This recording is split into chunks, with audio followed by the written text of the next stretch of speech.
Aloha, I'm Kala'i Miller. A new year brings all sorts of celebrations and customs. And for many people, lion dancing is a must-have. As we learn, this ancient tradition is much more than costumes and red envelopes. When it comes to lion dancing, it's interpretation and how you present the energy that you're feeling. You become the lion. You don't play the lion. You embody this costume and show the emotions that the lion is feeling.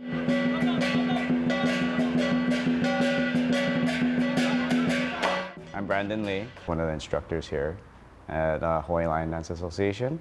As far as what we do is supposed to chase away evil spirits, bring in good luck, good fortune.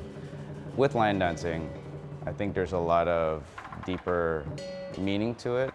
You're also telling a story. You're also creating this interpretation of what you want the viewers to see.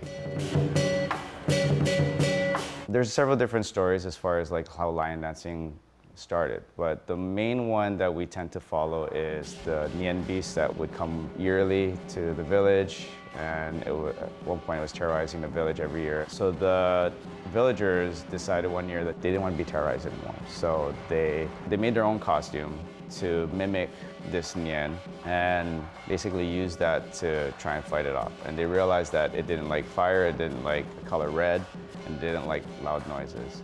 So every year around the same time, they would always perform and bring out this creature so they would scare it away. During the Qing Dynasty, which was right after the Ming Dynasty, was when lion dancing actually became more of a rebellious thing. A lot of the Ming followers were trying to overthrow the Qing Dynasty, and they would use lion dancing as a way of a secret society to pass messages as well as practice their kung fu, which they were banished from using. After the rebellion, as lion dancing popularized throughout the years, a lot of these kung fu clubs incorporated lion dancing to show off their top martial artists through their lion dancing. Lion dancing consists of two people, so you got a head player and you got a tail player. The tail player, basically you're there to be the support. Primarily you'll follow the head player where he goes. The head player's job is basically to animate the movement of the eyes, the mouth, and then also to lift the lion head so that they can make certain movements. With that, lion dance and kung fu, the main parts of it is actually going to be like the leg work and the foundation, all your stance training, because that's the one part that people see that's not under the line, and that helps you to understand balance, teaches you how to do weight transfer, to understand how to flow a little bit better and know where you can create power, where you generate power, load your power, how do you transfer it. And also it helps to communicate with your tail player, because that's your visual cue to them, is that you're doing certain stances so they're able to follow those stances. Hi, my name is Ches Quinteri. I am a member of Hawaii Lion Dance Association, and I've been with the club for 2 years now. When I'm performing in the lion, once I hear the music, it's like something just clicks on. I get very excited. When I got into Chinese lion dancing, I kind of understand that the lion brought me here. So right when I do a performance, I ask the lion, whatever it is you want me to express, just give me the strength to express it through the Chinese lion dance. And once I hear that drum, it's like...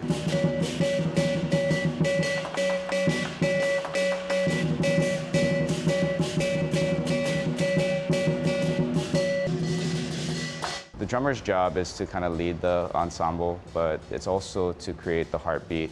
And the cymbals is there to almost like create the pulse, and the gong is there to kind of keep the timing of everything, to hold everything in.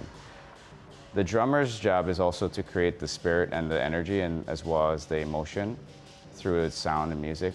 The drummer has to communicate with the lion through its music, through its feel. How fast he plays, how the volume changes, even the energy.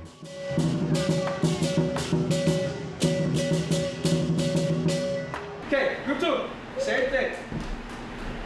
Kids looking sharp.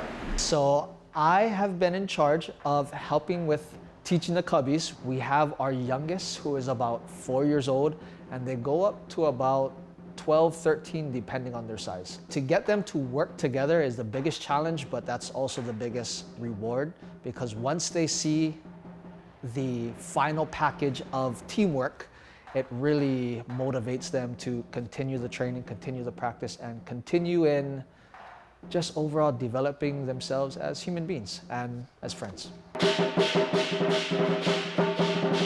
Not everybody's going to have rhythm, but everybody feels.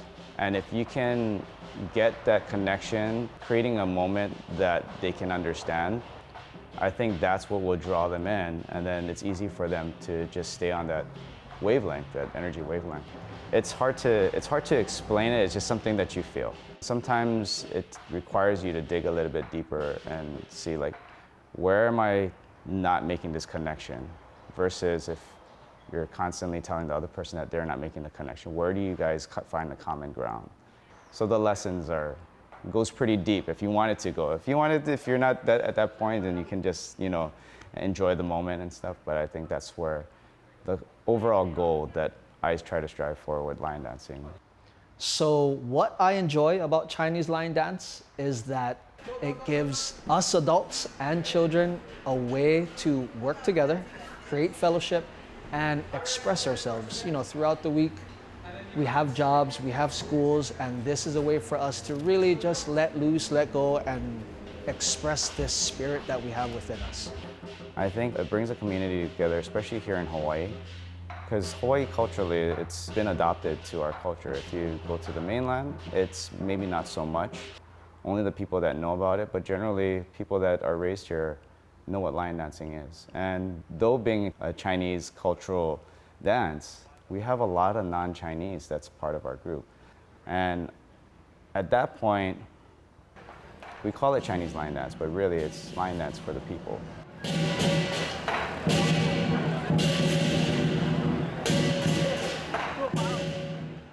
Mahalo for joining us. PBS Hawaiʻi continues the tradition of storytelling because of your generosity. If you'd like to support our mission, please visit pbshawaii.org and click on the donate button. For Home is Here, I'm Kala'i Miller. Ahui ho.